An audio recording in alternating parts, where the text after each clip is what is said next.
You are listening to the Nirvana Podcast, Episode 6, New People, New Songs and Bigger Ambitions.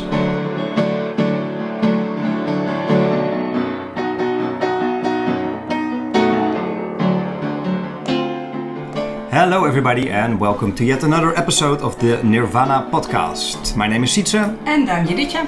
And what we do here is talk about Nirvana, the band.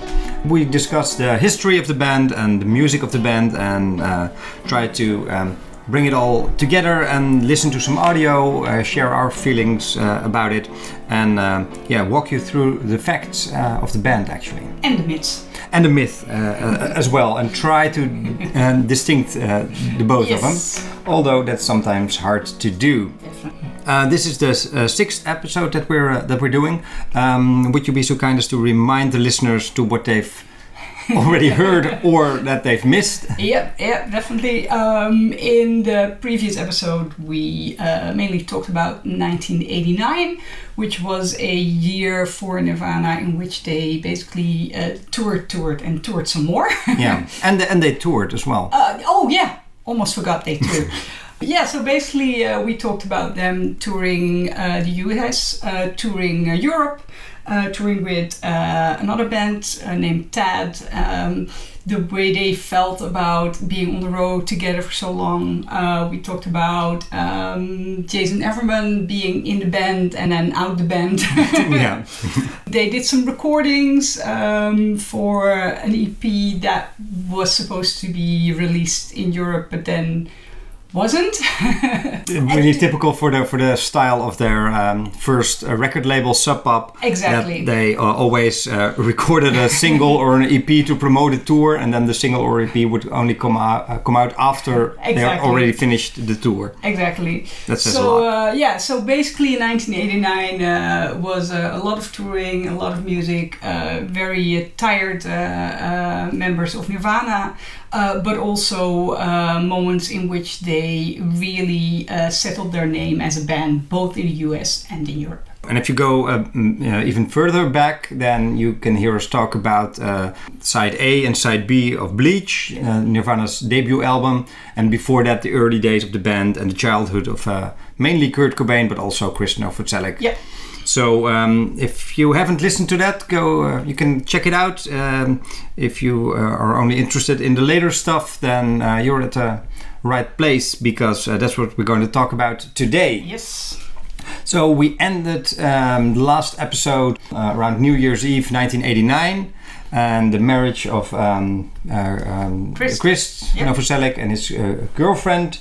Kurt's love life was in a different place. He was living with Tracy Miranda in a small house in Olympia. What I read about it is that she was he was basically living off her and she was really supportive of him, but the relationship didn't really last. Well, basically, since he was touring so long, he was away from home for a long time, which didn't help either. Their relationship was already slightly strained because of their different lifestyles that kept going further apart, I think. And then him being away for so long really made it difficult. Yeah, so some people speculate that the fact that Chris got married raised expectations from Tracy, but I don't know. No, that's sort of the really personal stuff that you can't really speculate on. And I think only she knows if that was in fact the truth. But we can safely say that was something that at least probably didn't come up in Kurt's mind. It feels from everything that you can read about it and see in interviews that it wasn't the top of his mind. I mean, he was being a musician and that always came first. And I think his relationship with her was kind of on the back seat. So that was definitely different from the way that Chris was handling his relationship. Yeah, and also, I mean, Kurt kind of been an easy guy to be in a relationship with. I mean, he had his mental problems, physical problems, big ambitions with the band. Yeah. But still, it was Kurt who actually ended their relationship. Yep. When they were on tour in April of 1990, he apparently called up Tracy on her birthday to tell her that they maybe should stop living together. Yeah. But could still go out, something like that. Yeah, I was gonna say, you said like it was Kurt who broke up with her, but I think he didn't really dare to break up with her. Just sort of. That's a recurring theme. Yeah, exactly. That's the same way that he handled band members. Exactly. Yeah, because later that tour, apparently he slept with a female fan, which wasn't common for Kurt or anyone in the band. I think they were kind of judgmental about sleeping with groupies and stuff like that. But this one time it did happen. So maybe he was, more or less hoping that when Tracy found out that she would break up with him, something like that, maybe. But in the end, they did break up. They had to live together still for a couple of months because, it's hard to find another place for either of them to live. So in the meantime, Kurt had already found a new love interest, a girl named Toby Vale. Who was behind the band Bikini Kill. Yep. We've mentioned her as well in the previous episode because she also did the Go Team project. Yes, so they had jammed together. Yeah, so they knew each other already. Yeah, I think they had a very different dynamic in their relationship when they were going out because she was an artist as well. Yep. She was a musician. She had her own ideas and her own creativity, and she wasn't really ready to settle down. No, she's a feminist. She really rallies for women's rights. She's the one who actually coined the name Riot Girls, which was a big thing back then. I don't think people nowadays remember that, but Riot Girl with the R of girl. That. Was a big thing and really important for especially women in the music business to be able to really take their place. So I think they sort of found each other in that aspect. They were able to talk to each other about not just making music but also the ideas behind being a musician. I think that was important, and if you read the reports on their relationship, it seems that was the most important thing, that the whole relationship part of the relationship was actually sort of on the back burner. It was just because like she was a woman and he was a man and they spent so much time together that they were sort of in a relationship eventually. But still, he was really in love with her, right? Yeah. I mean, both being in love with her and then after the breakup, it would be a big inspiration for Kurt to write new songs. I've read that the line "Love You So Much It Makes Me Sick" from Aneurysm, the song he wrote around this time, I suppose. It came from one time they had a date and he was so nervous that he actually had to throw up. So he was crazy about her. Want to have a listen to Bikini Kill? Yes, definitely. They reformed recently and did some shows together, which also sounded pretty good. So it's good to know that they're still into music. Yeah, that's nice. Okay, so here's a Rebel Girl from Bikini Kill.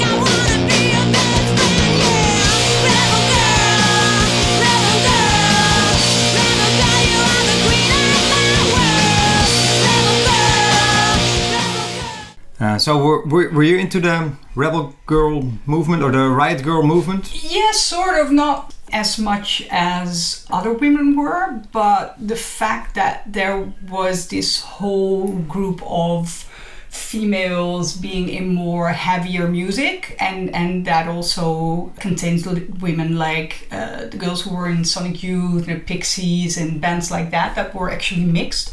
That was definitely a big deal, and I remember that was something that was really inspiring, to be able to have those women who made heavy music. I mean, their femininity was still important, but on the other hand, they were also like part of the guys. So having that combination, I think that was, especially back then, was pretty new and pretty special, and that was and it wasn't just the music, right? I mean, I've read that exactly. They had at shows they had women stand in the front and men had to stand at the back, because because of the physical strength of men and being really rude and stuff like that. Exactly. For a lot of girls and women, it wasn't really always safe to go to a concert. I mean, guys groping them and stuff like that, and they really want to make a statement against that. Yeah, and that emancipation, as you could call it, was really inspiring and really important as well. And I think it had this impact on Kurt as well. I mean, later, sometimes at shows, he would also take a stand against it, or sometimes even stop performing to have a guy kicked out or something like that. I've seen a video on YouTube of him doing that. That's just hearing what she was doing and seeing that made him more aware. And I think we talked about things like this before, that Kurt wasn't really like a political artist per se, but he would be really sensitive to his friends, people around him, problems that other people might have. That would often inspire him to do something with that as well. And I think this is a really great example of how her feminist stances and the things that she did and her friends did really were a good influence on him and made him realize things that he wouldn't have realized otherwise. So that's really good. Yeah, cool. And also they could make music together. Toby said they didn't really, write songs together, but they did play their own songs for each other. Yeah. And at one time, Kurt said to her that the first thing you have to do is decide a singing style. And for her, that's like a really nice, new, fresh take on writing songs, because she never thought of doing that. And I guess that the other way around, he probably picked up some stuff from her as well. Yep. They also did some music together. Apparently, at one point they made a tape called "The Bathtub Is Real." Yep. I don't think it ever surfaced. No, it's supposed to. Somebody's supposed to have it. Probably she has it, but it's never been heard by anyone else. So that's a gem that lots of people, including me, would definitely want to listen to, because I mean, I like her music as well, and I think it could be really interesting to hear. On the other hand, if they were just jamming, it could be a load of irrelevant. It's probably not that good. Exactly. So it's probably more interesting than it's good. But as fans, you always want to have like the complete picture and catalog. But then again, I think it's good that there's also some stuff that's supposed to be out there, but nobody has ever heard it. It's like. In our minds it's probably more interesting and better than it really is. Perhaps one day it'll show up. Yeah, I do find it interesting though that Kurt did a lot of jamming with different artists. We talked about that before as well, and he did that in this period as well, and had this idea about having like lots of bands and lots of combinations and stuff like that. But other than like the odd song on somebody else's album or whatever, nothing really came from that, which also sort of makes me think about the quality, because if, for instance, he and Toby had really made very interesting music, they might have been trying to either get it out there or do some gigs or whatever. But every experiment that he did with others really stayed within the rehearsal room.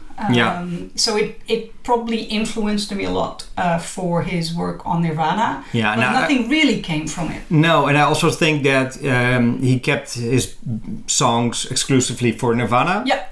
Because he wanted to have good songs for his band, because he had big ambitions with that, and even growing ambitions for it. So I don't think did he ever write a song for somebody else? No, he hardly ever gave one away, did he? He gave one of the outtakes to Hole, I mean, we'll get to that later. I think maybe not Old this Age? episode. Old Age. Old Age, yeah. Yeah, I haven't lined up that one. It's just from a little later period. But we'll keep on listening, people, to the next episode of the Nirvana Podcast. We will play the demo version of that song, and we'll play Hall's version of that song and compare the two, but not this time. We have enough to talk about this time. Anyway. We have a lot to talk about. Also, a lot of new songs, because I think this period was Kurt's creative peak. Yes, he wrote a lot of songs and a lot of good songs. A lot of stuff that didn't make Nevermind, but then went to In Utero. So I mean, it's sort of, he wrote an album and a half and more. Want to have a listen to one of his new songs that never really made it to an album? Yep. Okay, so here's a solo acoustic demo of the song Verse, Chorus, Verse.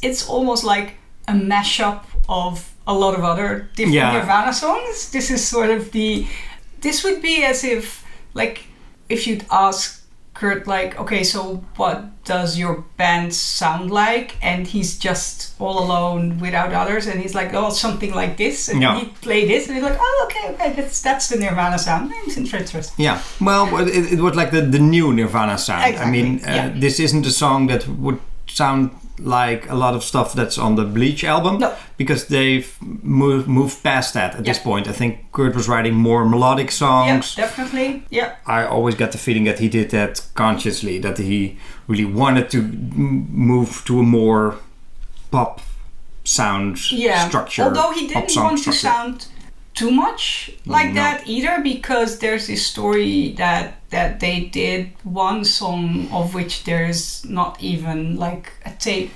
that Butch Vig, their producer, said, oh, this is gonna be great, and he thought it sounded like R.E.M., which he said out loud. I mean, this was just before R.E.M. got really big as well. I mean, they'd done like 4 albums, so they were already popular, and apparently Kurt said, like, okay, so that's the reason why I don't want to pursue this song any further. Yeah. But he really liked R.E.M. He liked R.E.M. But connection. Exactly, but I think that having somebody else say this sounds like R.E.M. was maybe a bit too much for him, because that sort of confirmed that he was going too much into that direction, perhaps. Yeah, maybe. Yeah. I think it was their later producer, Steve Albini, who wrote them off as R.E.M. with the Fuzzbugs. Exactly. Yeah, so that comparison was there, and I think in a way he was proud of it, but in a way he didn't want it to be too poppy. Exactly, but it's interesting, because like we were talking before about like having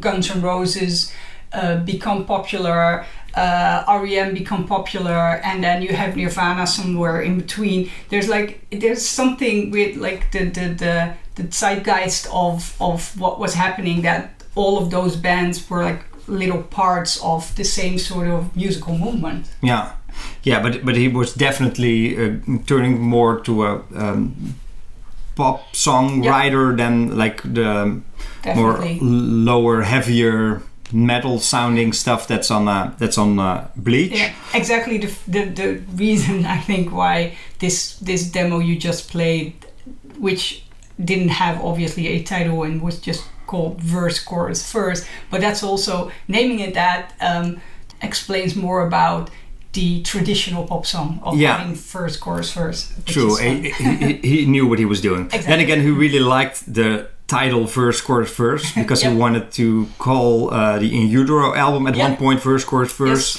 and the song Sappy is eventually got released named Verse, Chorus, Verse, so he really liked calling something Verse, Chorus, Verse.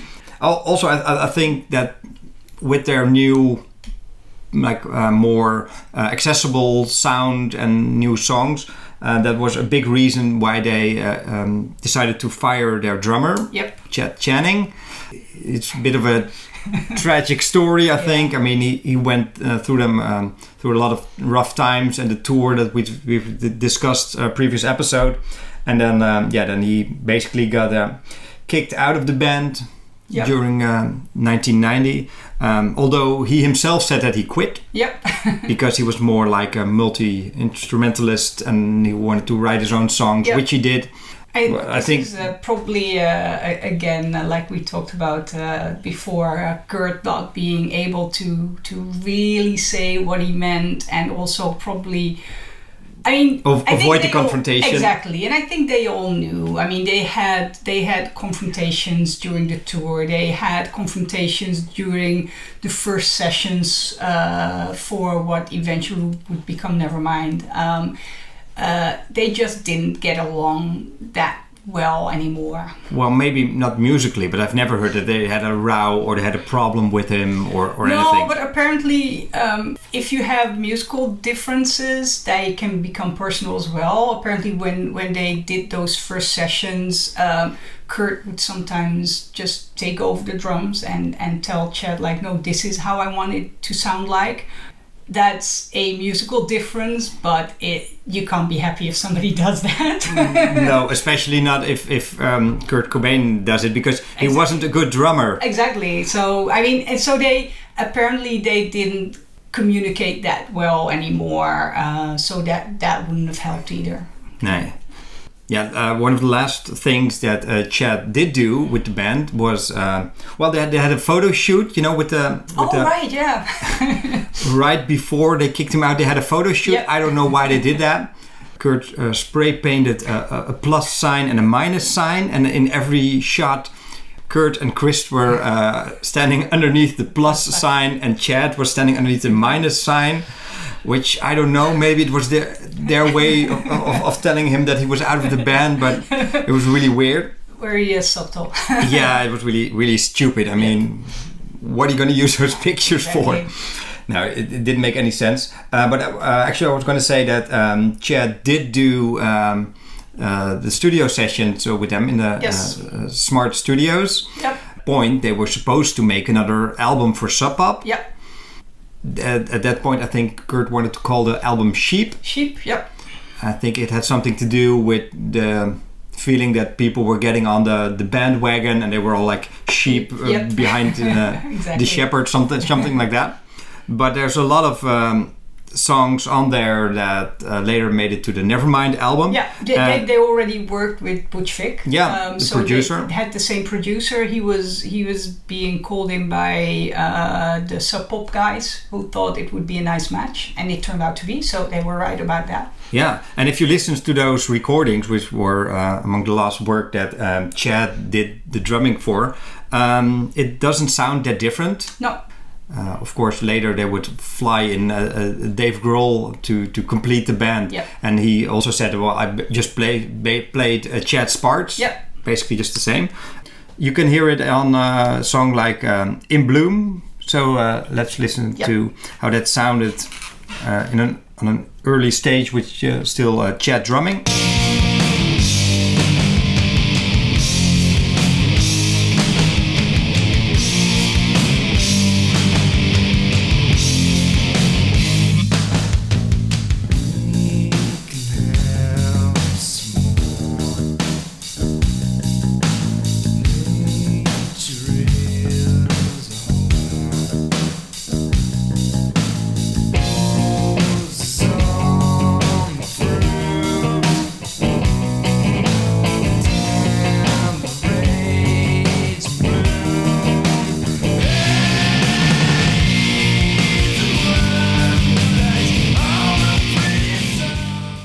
So there's not a lot of difference.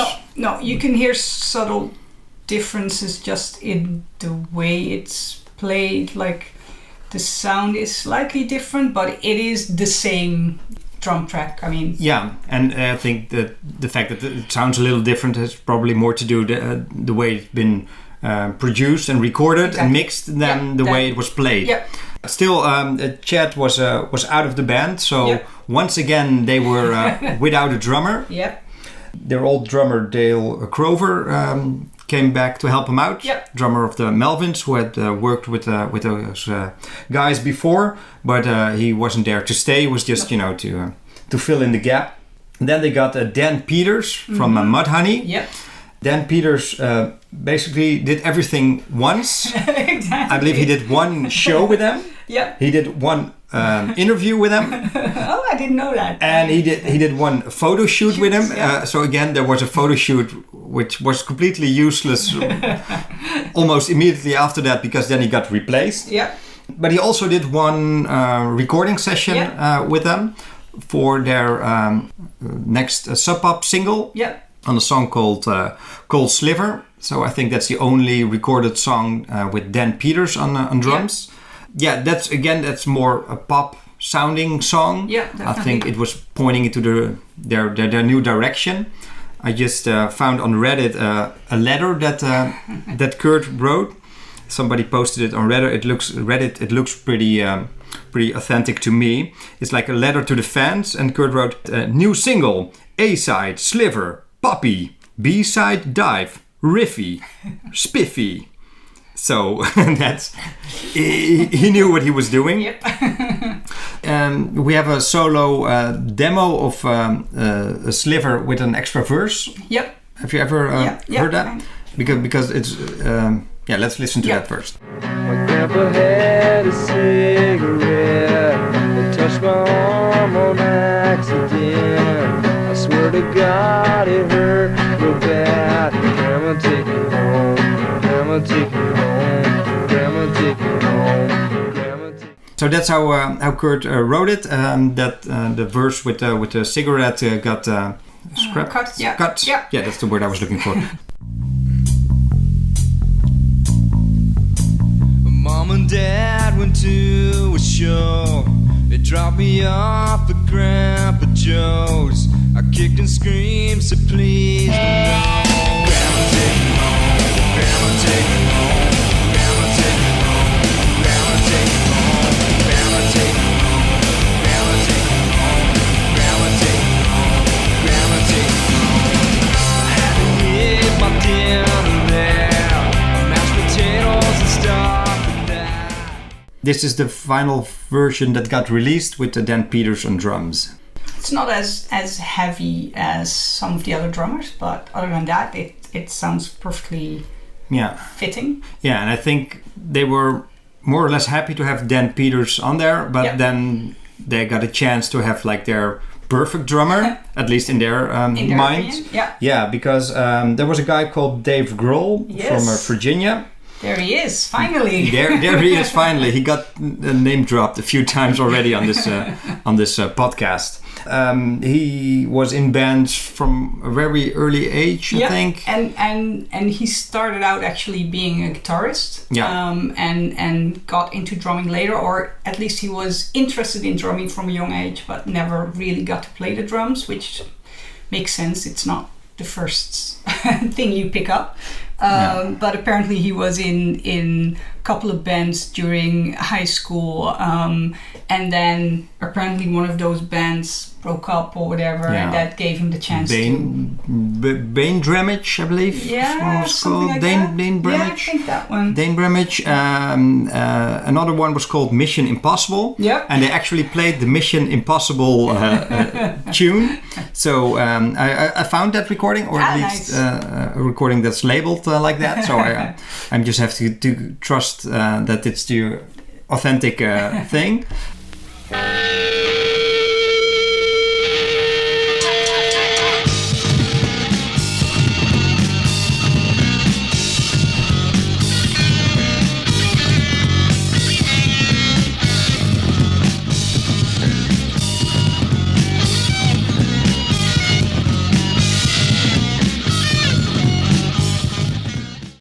This wasn't what he got famous for. No. Because after a while he ended up with a band called Scream. Scream, yes. And there he was the drummer. Yeah. At least on most occasions. Yeah. I think Kurt and Chris one night went to see Scream, and afterwards they said, wow, if we could ever get a drummer like that would be great. Yeah, because they had, again, a connection through the Melvins. Yeah. So apparently the guys from Scream were friends with the Melvins. So that's how Kurt and Chris ended up at that gig and listened to that band. So, and then when that band fell apart, Dave Grohl called Buzz Osborne and said, hey, I don't have a band anymore. Could you give me some advice? And then Buzz said, well, there's these guys called Nirvana. I believe they are looking for a drummer. Yes. And that's how the connection got made. And again, they didn't handle it very well. I think in some interviews you can still hear that Dan Peters is pretty pissed off with the way they did that, because during that interview that Dan Peters did, while he was part of Nirvana, Dave was already hanging around. Really? Yeah, he was like at the same house or at the same place, something like that. Because Dave wasn't local, they'd flown him in to play with them and try him out. Yeah, he likes to tell the story how he put his drum kit into cardboard boxes and flew to Seattle. And then first he lived a couple of months with Chris and his wife, and then later Kurt lived alone in the apartment where he used to live with Tracy.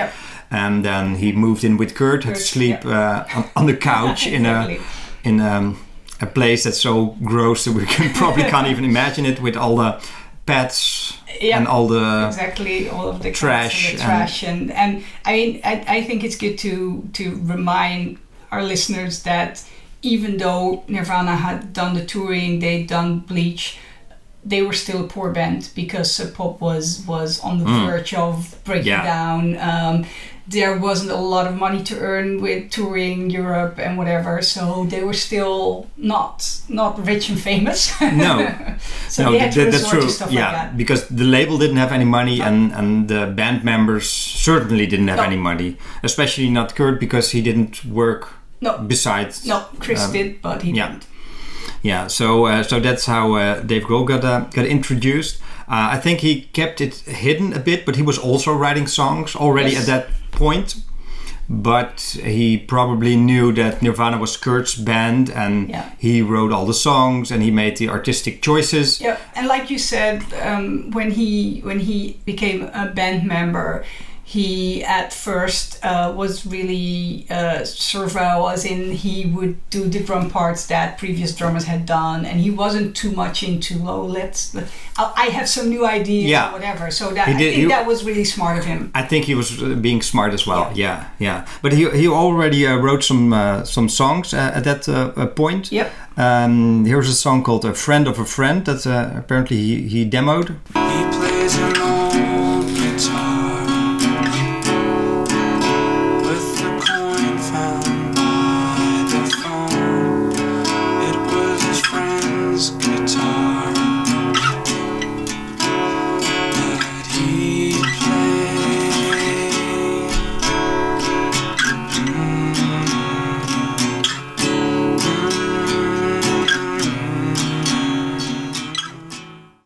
So that's more like a soft acoustic song, but he did some rougher stuff as well. Yeah.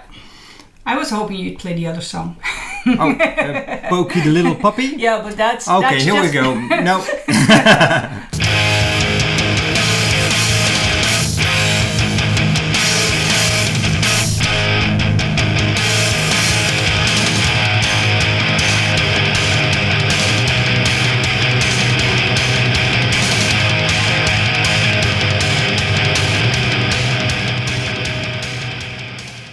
It's an instrumental track. I think this was recorded later. Yeah. Yeah, but you can hear that he was into metal as well. I think he knew that he had to kind of hide that. Yeah. But you can hear it here quite well. And that used to be one of my favorite children's books when I was little. Pokey the Little Puppy. So that's why you wanted to hear it. It's quite funny that he named that heavy song after a children's book. Yeah, it's same sort of feeling that Kurt had with titles, I think. But you can what I find interesting, you said like he probably had to hide his metal interest slightly, but you can also hear by just listening to these two tracks that on the one hand, he fit Nirvana very well, and on the other hand, you can already hear his interest for what would happen after Nirvana. So it's a quite clear idea about his music, which is interesting, I think. Yeah. Or maybe he wasn't thinking about his career after Nirvana, but have a side project. Exactly. Because during Nirvana, I mean, we're skipping a few years ahead here, but he already released a cassette called Late, on which he wrote the songs, and he was singing, and so he was more than a drummer. But I think he knew not to push that. No, and I think that's something that often people don't realize, because when he started his own band after Nirvana, people were like, oh, but that was Nirvana's drummer, and what? Because it's not often that a person who is a drummer in a big band then becomes the frontman of their own band. But realizing that he was already, like we said, he started out being a guitarist, not a drummer. He was writing his own song. He's a good singer. I mean, you can hear him on a lot of Nirvana songs as well. I think that was a plus. That was already there, but most people don't realize that. Yeah, that's true. And the fact that he could sing, I think, was a big positive thing for Nirvana, especially during their live performances, because now they could sing harmonies live on stage. Exactly. And, it would make their sound, once again, just a bit more accessible. Yep. And as a drummer, he fit their new sound and the new chords. Yep.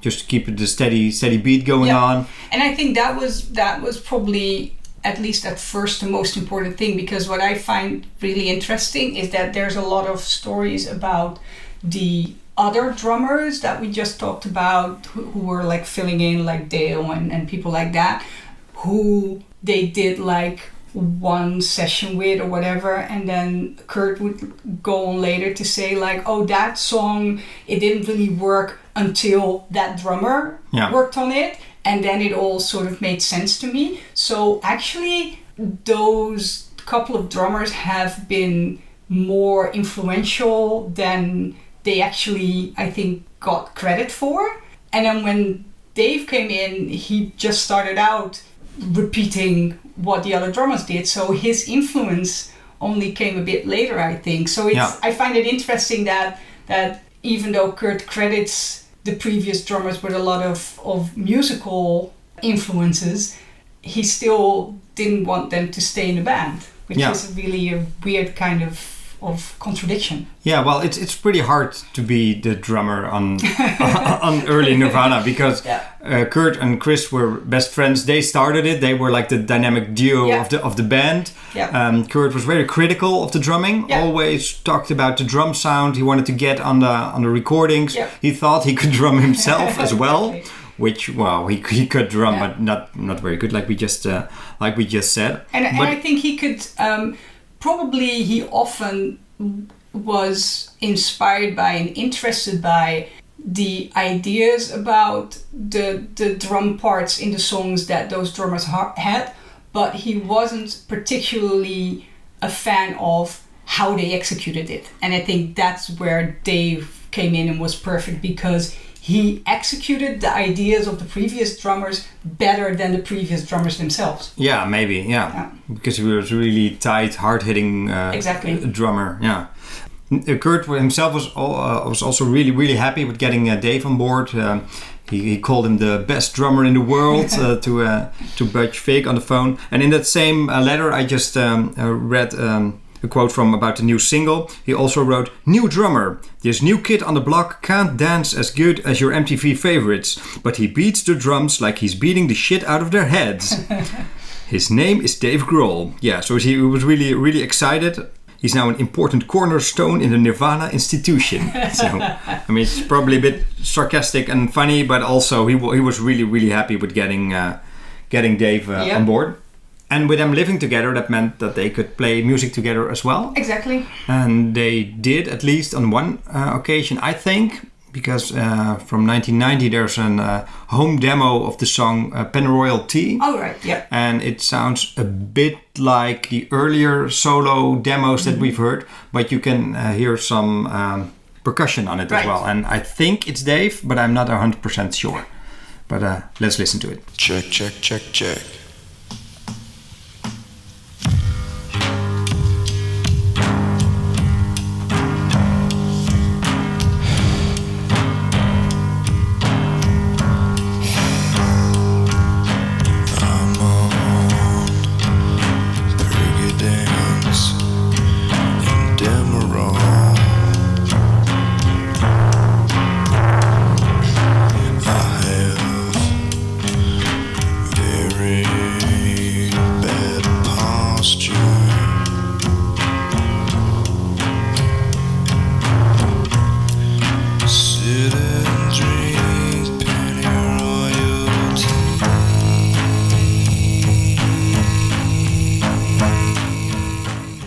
that's a really different version. Yeah. It's interesting though. This one sounds, again, like earlier demos from other songs we talked about, has more of that Velvet Underground influence going on, but that's totally gone when you hear the final version. Yeah. But it's interesting because I just quoted that Toby had said that Kurt talked about if you write a song, first you have to figure out the singing style, right? And that's completely different than he ended up with. Maybe that's why he wasn't happy with the song at this point, and then he tried something else. But it sounds interesting. I like it actually. If he has this low voice, because it's different than almost any other vocal take he does. So it could have been interesting if they pursued this version, I think. But this is how it started out. So he wasn't happy with it for some reason and decided it had to be different. I'm very thankful that you once again name dropped the Velvet Underground. Yes, I did that on purpose. Oh, thanks a lot. You were looking ahead. Yes. Because during those sessions for their next album, they also recorded a cover song from the Velvet Underground. Exactly. And I think by playing this, we can finally stop referencing the Velvet Underground all of the time. This is the end of the Velvet Underground era, I think. Yeah, I think so too. And I have opinions on that end, but let's let's listen to it. Yeah.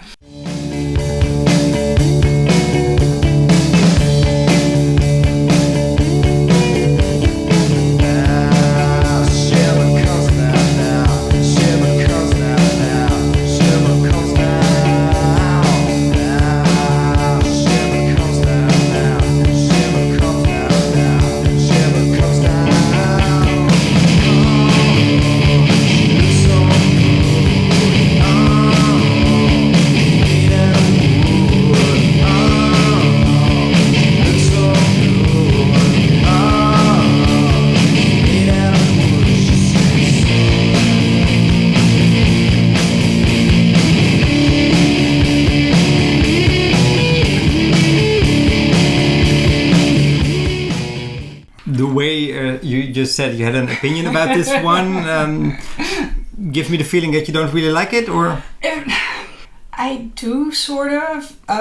What I don't get is, for a band who were definitely inspired by the Velvet Underground, and Kurt also said that. I mean, everybody who was in punk rock and guitar music that time had been influenced by them one way or another.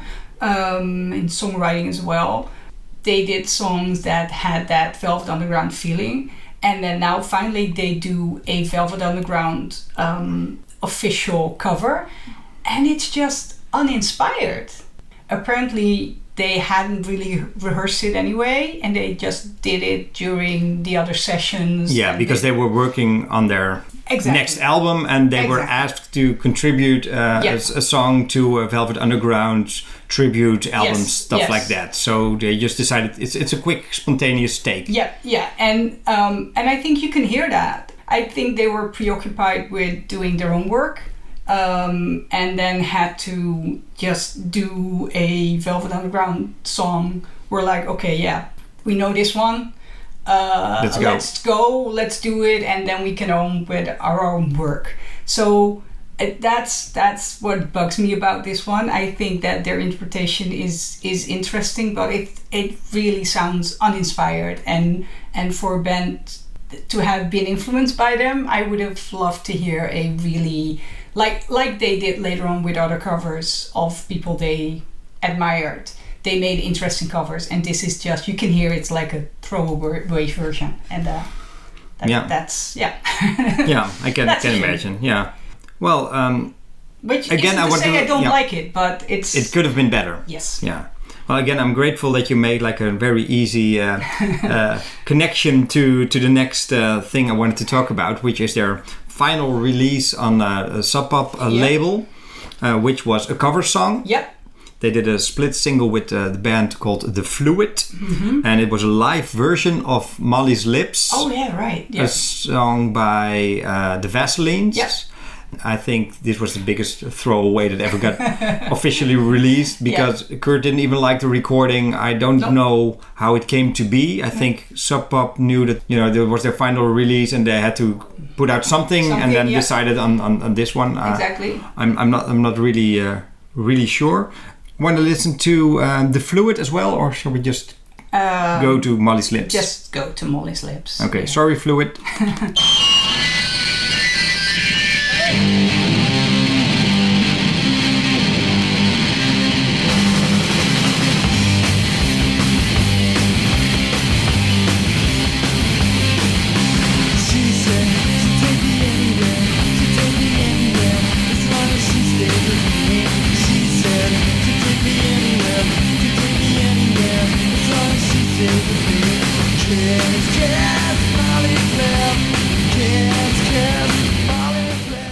It's a live version of Molly's Lips.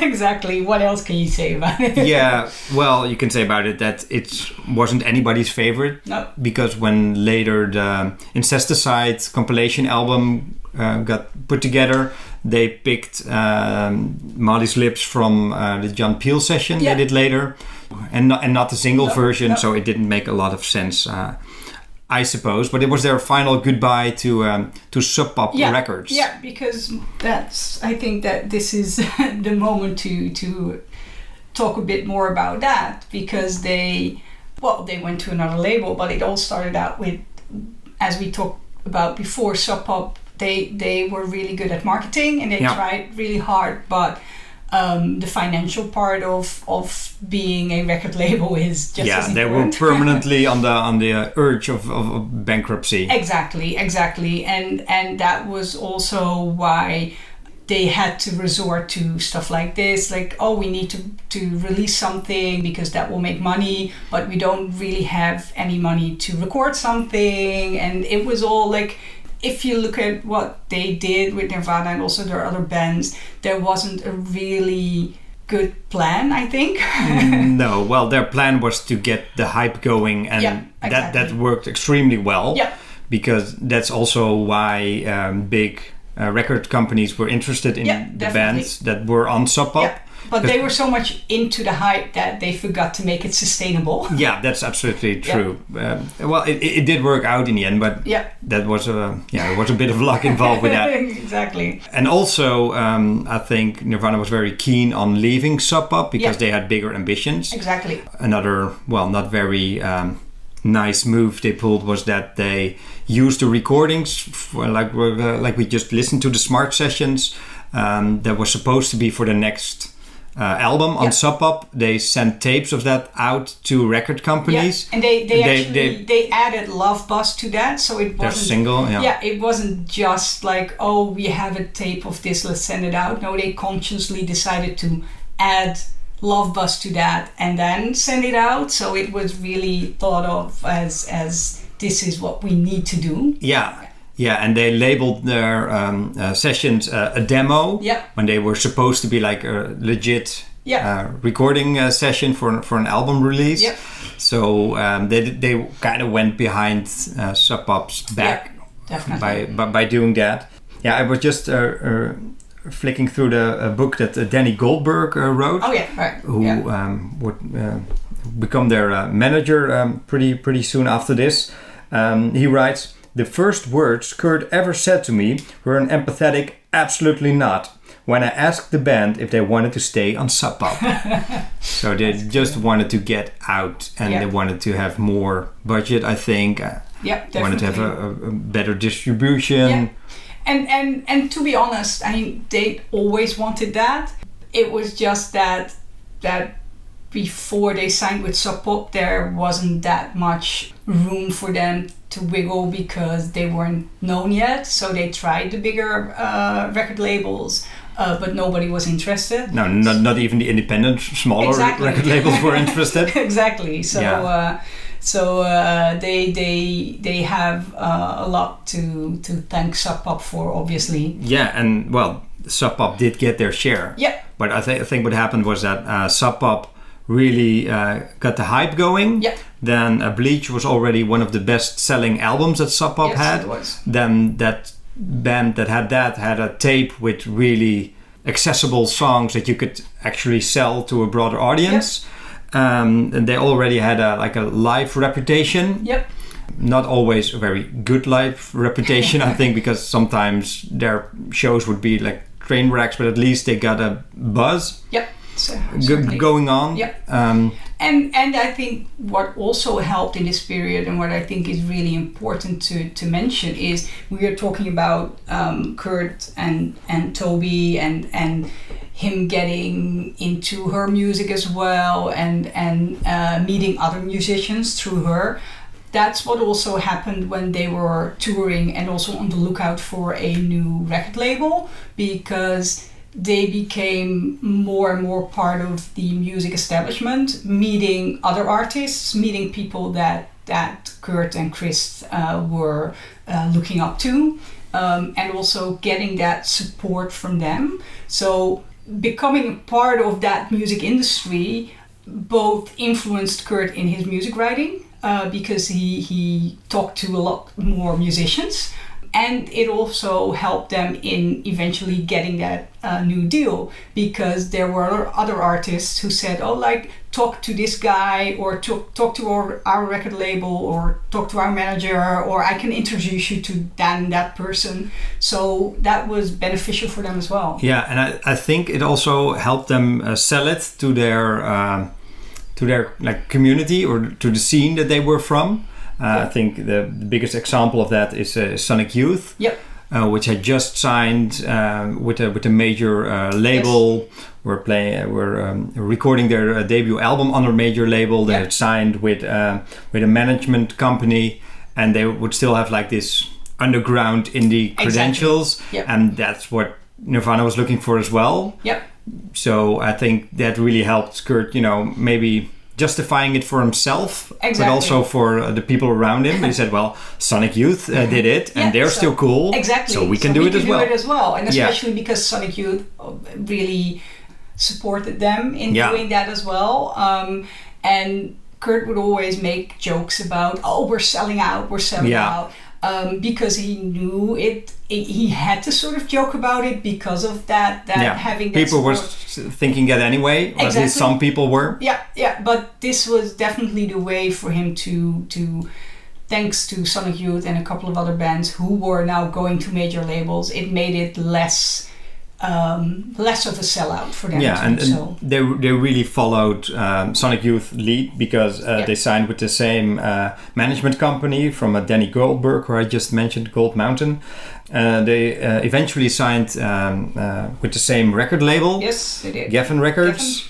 Although, apparently they shopped around a bit. There's some crazy stories about them meeting with record label executives. Yep. And some of those stories are really like they came in and apparently, I don't know which one was that there was nobody there to greet them or something like that. So it turned out to be like a major disappointment, because it was sort of they were supposed to be like met by all of these nice men in suits, and nobody was there because it was lunchtime or something like that. I don't know that story. I do know that sometimes they went out to have dinner with the record label people, and they just invited a few random friends because they would get a free meal. There was this one meeting where Kurt was outside riding a kid's bike on the parking lot. Oh yeah, I read that one. Yeah, I don't know why you would do that.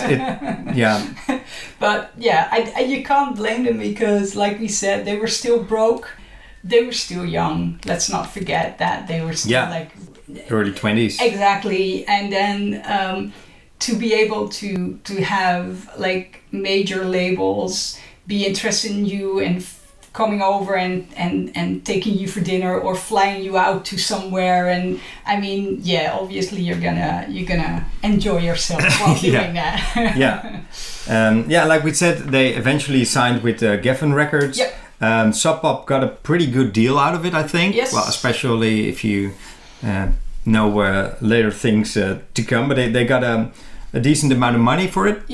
Because they were, let's not forget, Nirvana still was on the contract with Sub Pop, and they had the agreement, because they could Sub Pop would have like first rights to a new contract. So if they went to somebody else, they would have to give them something. And also they would have they had a contract for 2 more albums. Yeah.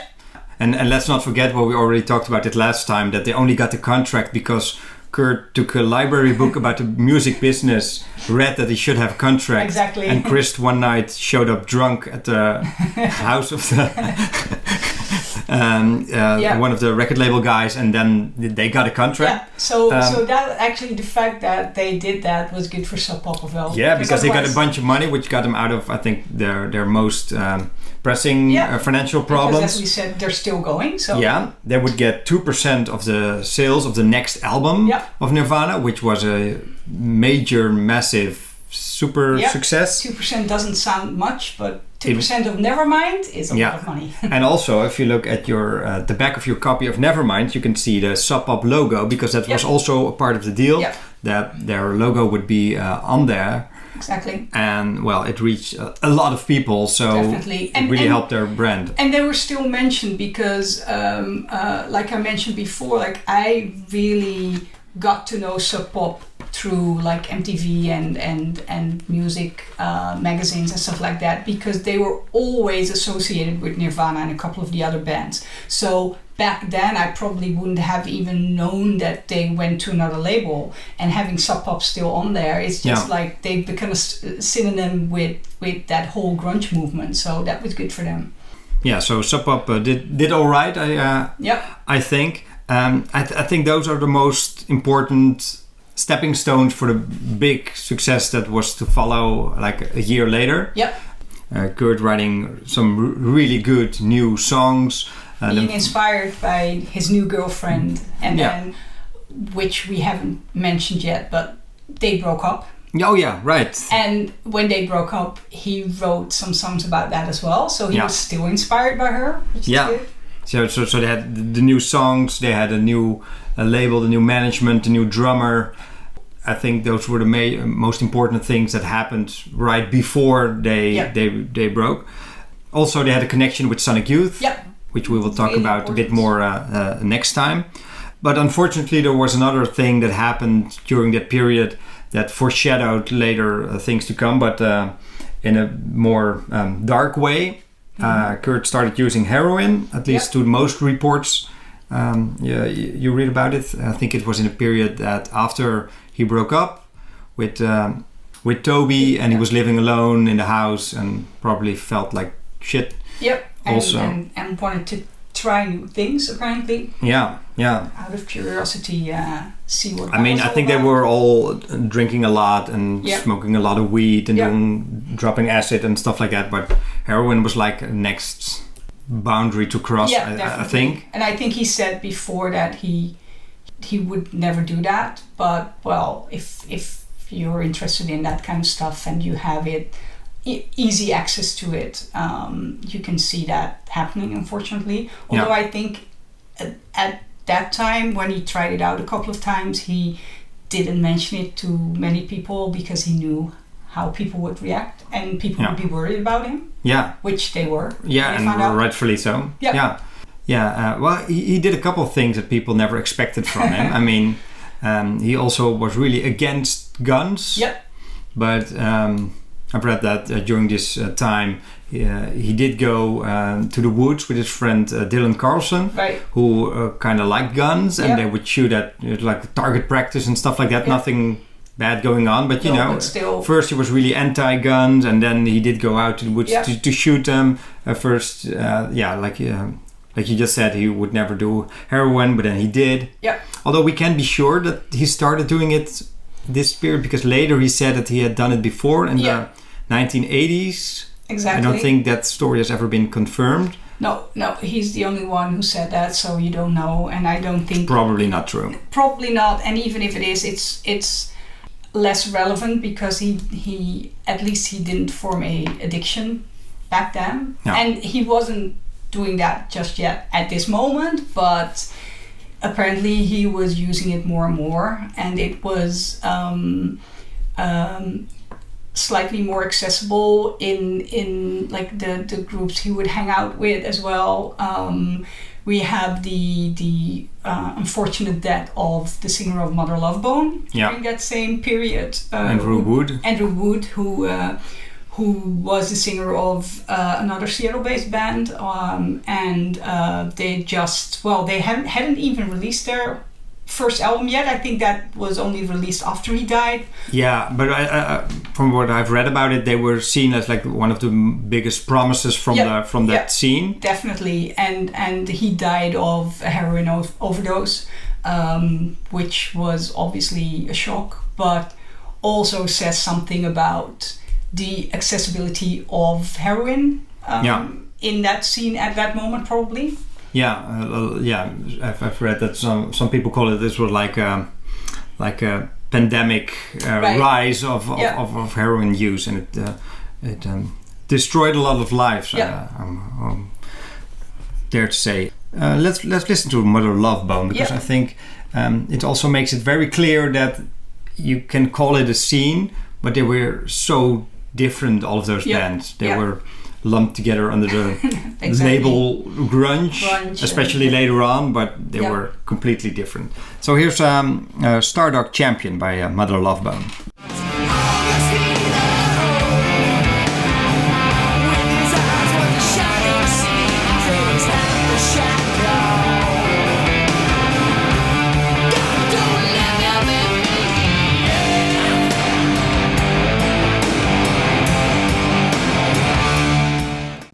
I really like their work. It's a shame that they had to cut it short, and also his singing voice, I think, is really interesting. However, some of the musicians from Mother Love Bone did continue to make music, and as you can hear, there is a connection with Pearl Jam in there, a band that also formed in this period.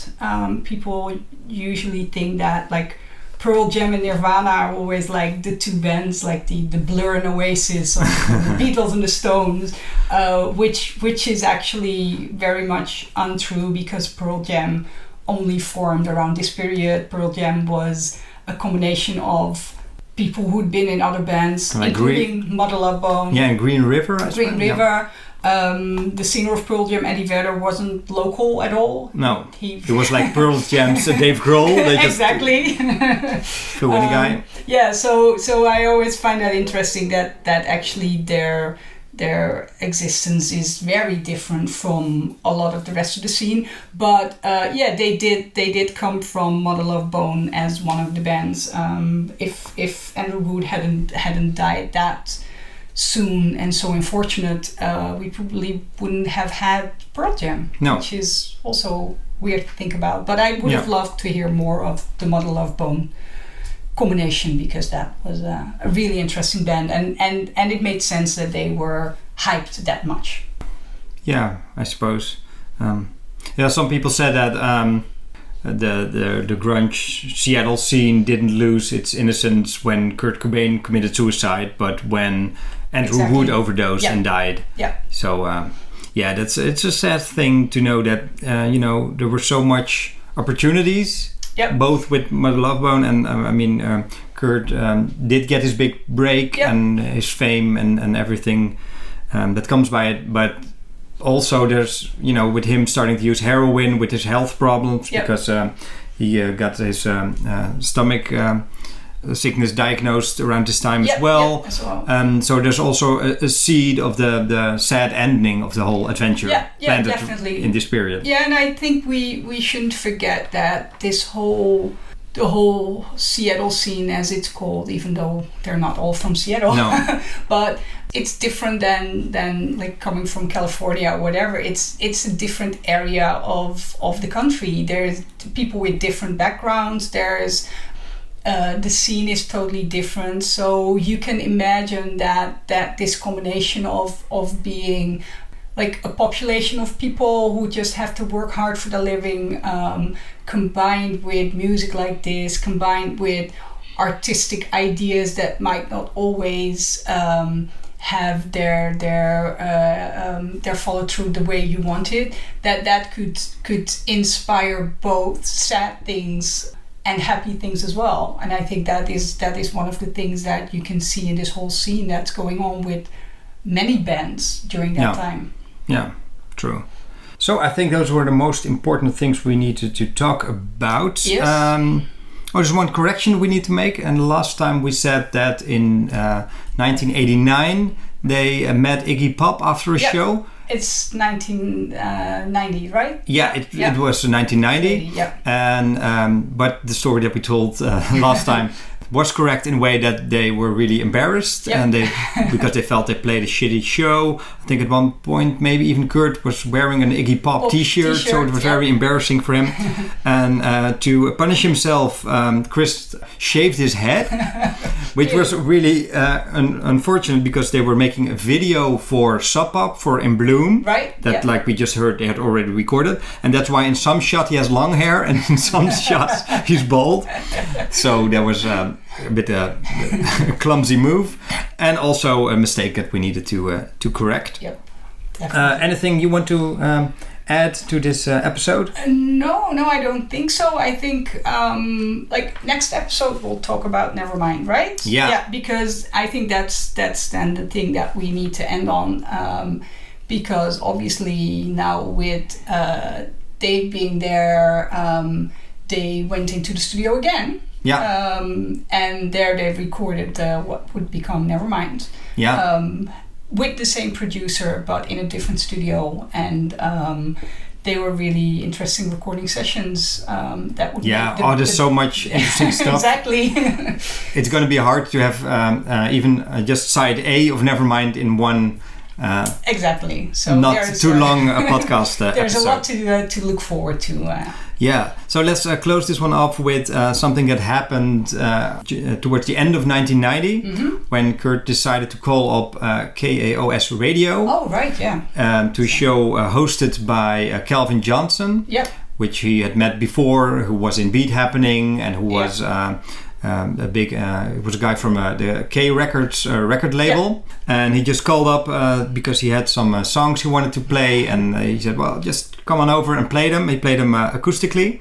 Among those songs was Lithium, which would a year later would become a worldwide success. Yes. That's not the one I wanted to play now, but there's a song called Opinion, which has never made it to an album or even a full band demo, I think. And I think it's really it's a nice song and also a nice event that at this point he was alone in a radio studio with his acoustic guitar, and a year from then he would be one of the biggest rock stars in the world. So we'll go out with that one, but not before I'd like to thank you for doing another podcast with me. Thank you for having me again. I want to thank everybody listening. Yep. You can find us on facebook.com/Nirvana Podcast, or you can send us an email if you write it to sherwoodpodcast@gmail.com. You can find us on Spotify, on most podcast platforms. So just go look for us and you'll be all right. And to go out, I'd like to thank Joep Hullegie, a piano player of the channel Nirvana Piano, yes, who has provided our theme music. Yep. And please be back next time when we discuss Nevermind. Yeah, side A first, and we've got so much cool stuff to share. Yay. Looking forward to it already. So thank you for listening, and until next time. Hey kids, got a special treat for you today. Kurt Cobain's here. You know, Kurt Cobain from Aberdeen. What's going on, baby? Not a damn thing. I see. How are you? I'm pretty good. Ask you that? Not really. No. Well, I was fine. I was just hanging out here on the Boy Meets Girl show, and you called up and said, I want to play some songs. So I said, this is rockin' good news. Bloody brilliant. So, what's going on? Got some new tunes? You gonna share them with us, or what? Yes, I'm going to share some new tunes with you. Cool. And everyone else. I just wrote most of the lyrics this evening. In the car on the way up here? While I was driving with one foot. Uh-huh. I want to be as spontaneous as possible. you know. So, yeah, that's what I did. And I just thought I would just come here and say hi. We'll let her rip. Okay.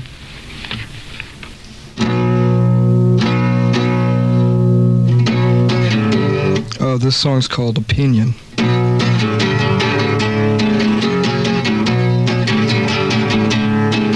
Congratulations, you have won this year's subscription. I'll bite puns in a makeshift story. I'm concerned and to set it up before it burns. My opinions, my opinions, my opinions.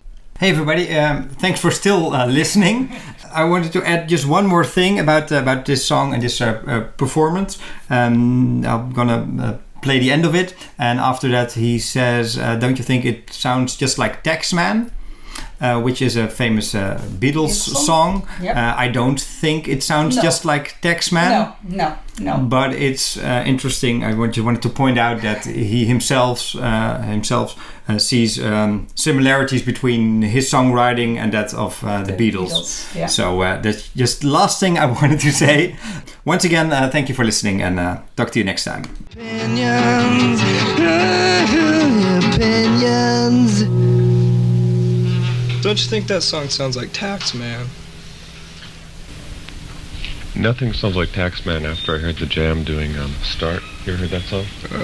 Sounds exactly like Taxman. So, I mean, you couldn't even come close to sounding like Taxman, like the Jam or something like that. Well, you know, there's a song called Mr. Cigarette Man by Herman's Hermits.